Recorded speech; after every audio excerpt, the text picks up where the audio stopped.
മരുഭൂമിയിലെ കൊടും ചൂടിൽ നിന്നും വയനാടിന്റെ മനോഹാരിതയിലേക്ക് കാടിന്റെ ഭംഗി ആസ്വദിച്ചുകൊണ്ട് മുത്തങ്ങ റോഡിലൂടെ ഒരു യാത്ര.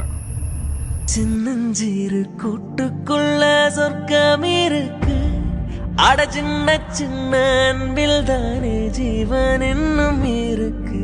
பட்டாம்பூச்சி கூட்டத்துக்கு வட்டாயதுக்கு அடபாசம் மட்டும் போதும் கண்ணே, காசு பானம் எண்ணத்துக்கு. பச்சை கிளிகள் தோலோடு பட்டுக்குயிலோ மடியோடு பூலோகம் ஆனந்தத்தின் இல்லை. இந்த பூமிக்கு கண்ணீர் சொந்தமில். சின்னஞ்சீரு கூட்டுக்குள்ள சொர்க்கம் இருக்கு. அட சின்ன சின்ன அன்பில் தானே ஜீவன் இன்னும் இருக்கு. பட்டாம்பூச்சி கூட்டத்துக்கு